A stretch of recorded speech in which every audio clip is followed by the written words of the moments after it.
Hey everyone, I'm 25, female, and my parents separated when I was 11. This separation was because of my father's abusive nature and tendency to take his rage out on my mother. Owing to this, my mother and I moved out the moment she could manage the money that would have ensured us a place for more than 3 months. Since we moved out, my parents got their much needed divorce after 2 years of argument over alimony and custody.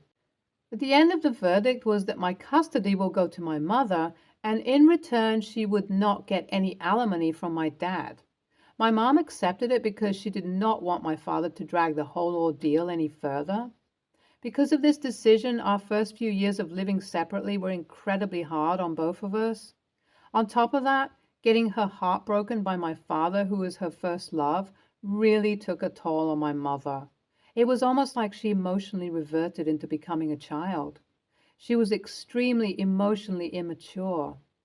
I can't really say if she was always that way, but I realized that I had to be the adult one between us when I was 13. It was hard being a kid and trying to take care of the family at the same time while my mom, the adult of the family, was emotionally completely checked out. As if it wasn't enough, my mom was desperate for love. She tried to find a father figure for me often, and understandably, it did not work out the way she imagined it would. More often than not, the men either used my mother for sex or for her giving nature and got the money or other services from her and then dumped her. It hurt to see her in so much pain. And seeing so many trashy men, I started becoming rather uninterested in relationships. When I was 17, my mom met my stepdad. My stepdad is a step up from everything that my mom had been going through. He respected me as her daughter, and often he talked to me like I was his equal, and my opinion mattered in their relationship as it involved me. It was finally amazing to see my mom happy with someone who was not waiting to use her. Their relationship was rather smooth sailing, and the wedding was very much inevitable. When I heard that he had proposed to her, I was truly the happiest between us. I wanted my mom to be happy, and I was excited about it. But right after the engagement, I got to meet with someone I was not too happy about meeting. My stepdad is divorced, and while I knew he had a daughter from the previous marriage, I had never met her throughout their relationship. However, right after their engagement was announced, my stepsister came into the picture. She was estranged from my stepdad, and yet she was upset with him for not informing her about my mother. When we met for the first time at this engagement dinner that stepdad planned out for everyone close to us, she made an offhand comment about how she will inform her mother about the downgrade. I'm pretty sure she was referring to my mother being that downgrade, but she swore up and down she was referring to the decor of the house, as she hadn't been here for the past 4 years. It was a huge, snarky Cold War between me and her. I did not get along with her at all, but I still went through everything because I wanted to make sure my mother's wedding day was perfect. Once the wedding was done, I got the good news that my stepsister will be going back to live with her mother, as she has been for the past 4 years, and I wasn't expected to see her more than once every year. That was a great plan that I could get behind. They got married when I was 20, and it's been 5 years already. In these 5 years, I have finished my degree in fashion design and have started working at a wedding boutique as a designer.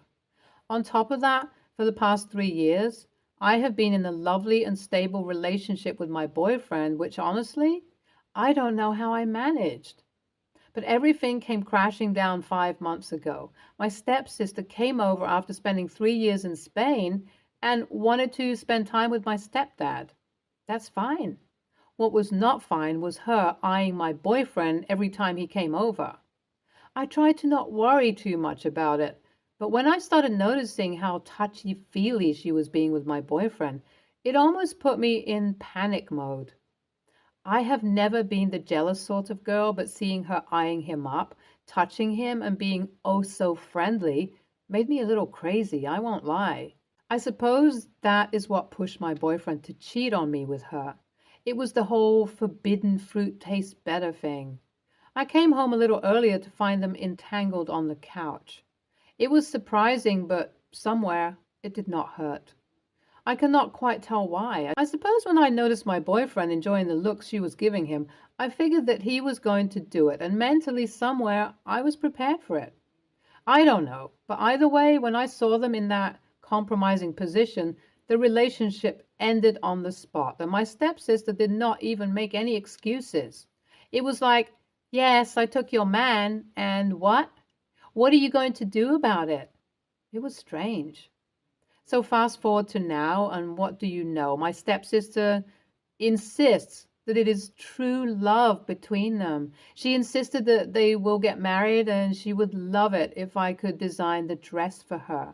I refused her, obviously, because there wasn't even a chance in hell that I was going to say yes. But she decided to go to my mom and ask her to help convince me, and now my mother is insisting I should be a good sister and make a dress for her. I do not know how I should brush this off. My mom is convinced that this is true love and that I should support this union by designing the dress. What should I do? I don't want to be TA, but I really have no intention of supporting the wedding. Update 1. Hey everyone, thank you so much for the comments and the DMs.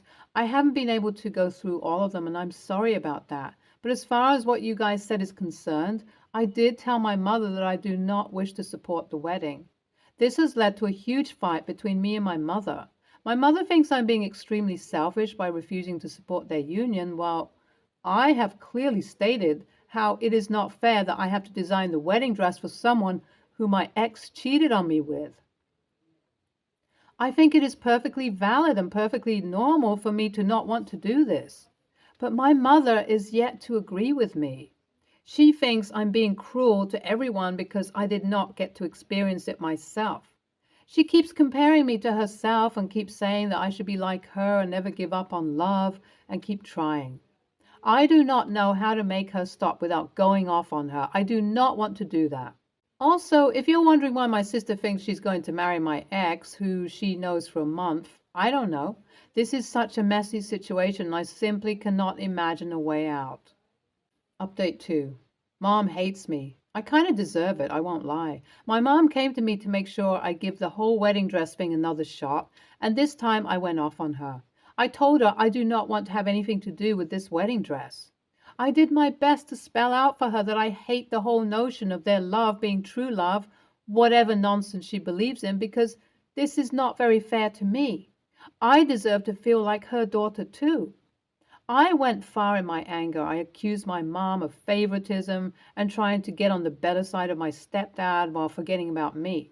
I told her exactly what I thought about all of her quest of true love flings and told her how she was emotionally checked out since I was 13. I must admit, a lot of the things I said did not need to be mentioned, and yet I did mention them. I really wanted to mention them for a while, and I suppose that on that day, I just couldn't talk myself out of it. Since then, my mom hasn't spoken with me. It's been 2 days already. Will be 3 in a few minutes, to be honest, and I'm sure she's going to keep hating me. I'm not proud of myself for landing the low blow, but I do not want to make this stupid dress, and she simply wouldn't take no for an answer. I just don't understand why my mom thinks it's unreasonable that I wouldn't want to design a dress in which someone will marry the guy I thought was my forever. Update 3. After 5 days of not talking, we had a chat, my mom and I. She confessed that she indeed felt uncomfortable about scolding my stepsister, as she is her stepdaughter and old enough to know better. She kind of didn't say anything, even though she knew everything she was doing was messed up. Since I went off on her, my mother had gone to my stepsister and told her the dress isn't happening.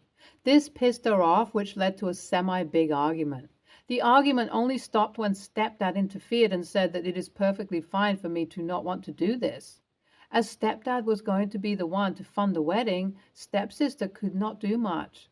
I'm glad that this was how this conflict ended. I just want to be left alone with this while they do their own thing. Last I heard about the whole wedding thing, my stepsister and my ex are having issues in their relationship. I am not even remotely surprised that they are struggling. I do believe that they'll struggle like this for a while because of karma, but okay. Either way, thank you for reading so far. Hey, OP, you're NTA if you don't want to design the dress. I understand why you'd not want to do that. It is cruel to expect you to do that. I do not understand why your mother is not doing anything in your favor. I have a feeling that it could be because she's scared of scolding a kid that is not hers, but I do not quite know for sure. NTA, OP, your boyfriend shouldn't have cheated on you. And why is your stepsister insisting on the dress when she knows him for a month? I don't understand why she's doing this. This feels like she's doing this to spite you. Don't let her get to you. You deserve so much better. Next story. Trying to keep as much anonymity as possible, here goes. My husband and I live with my mom temporarily. I have an infant. We'll call infant B. My mom and I were having conversations one night when she slipped in a comment saying, having B around is like my do-over. B is all I look forward to at the end of the day. The comment broke me for multiple reasons. My mom was not a good parent. My dad wasn't around, so I was passed to my grandparents a lot. They're basically the only real parents I have. My mom constantly chose to party and go to bars over caring for me. This started before I was even a year old. She only started acting like a parent in my late teens when I was basically an adult. Even then, she acted more as a friend. She was abusive to me as a child. I've been to therapy for it. After she made the comment about B, I started noticing things. When she's home, she tells me what to do with B, such as, you need to give B more vegetables. You need to do XYZ with B. And even tried to get me to put B in the shower with her another night after I mentioned I was giving B a bath soon. I don't even bathe with B. When in public, she constantly will take B in the cart or stroller and walk away from me or take the stroller cart from me. She will buy stuff for B and then throw it in our faces about how she provides pretty much everything for B. She calls B her baby, and I never thought too much of those things until she made the comment.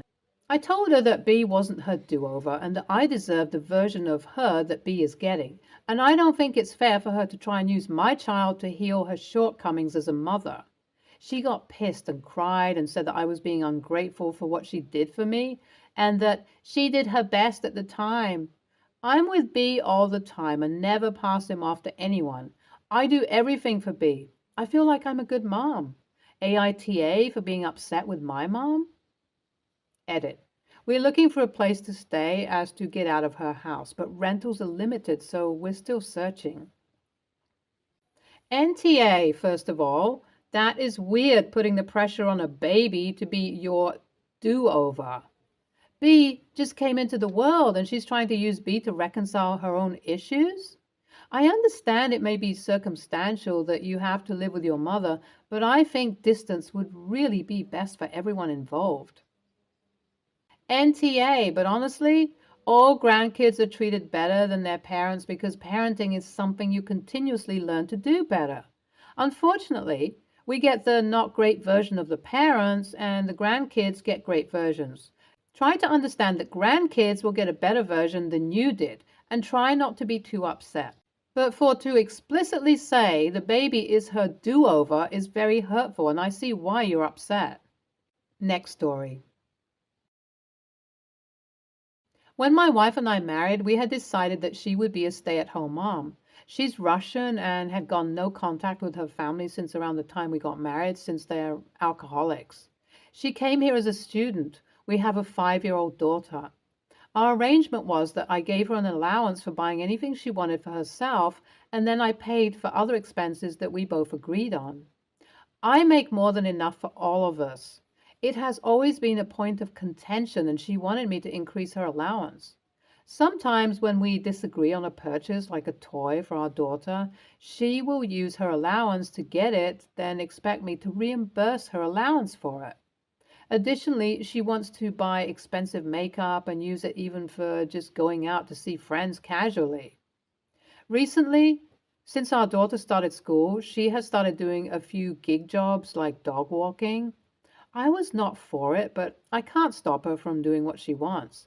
However, the time she spends doing that means that she has less time to be a stay-at-home mom. So I told her recently that I expect her to pay for the house expenses proportionally to what she earns. She disagreed, and I said I could just reduce her allowance in that case as she now earns.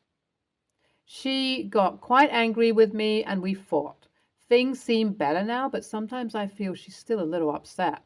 She used some minor things against me, like the few times I asked her for the money as I did not have change for small purchases. Was I the AH here? I think it's only fair to change the arrangement now that she works. Edit. I get it. I am an AH. I know I have controlling restrictions on her. We rushed into marriage for her visa issues as she could not find a job and hence married me. I always intended to lessen them once I trusted her, and I realize I really do. My dad insisted I be careful because of what people say about Russian brides. She has an Ivy degree in physics, and I know her dream is to be in science. I will talk to her if she still wants to get a master's or try getting jobs again now that she has permanent residence. And I will tell her to just use the shared account for any expenses as long as it is not like $1,000 expense. YTA, she's your wife, not a roommate. Is your allowance the same amount as hers? I'm a stay-at-home mom and work part-time. All the money goes into our account and we sit down and do a budget every month. We each have our own account that we move personal spending money to each week. It's the same amount for both of us. Wow, YTA. So she can't use her makeup to make herself feel good? You sound rather controlling, though. She is what, earning maybe $100 a week with dog walking, and you think that's going to help with the bills? LOL. Price of life has gone up quite a bit in the last few years. I bet you never raised her allowance. YTA, you limit what you give her a month. Okay, budgeting and all that, sure. Still feels a little controlling.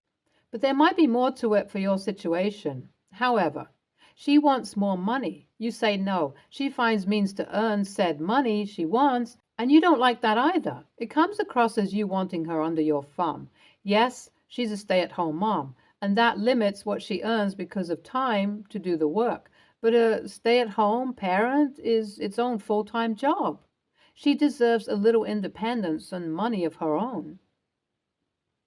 Stay tuned for more stories from our girl relationship.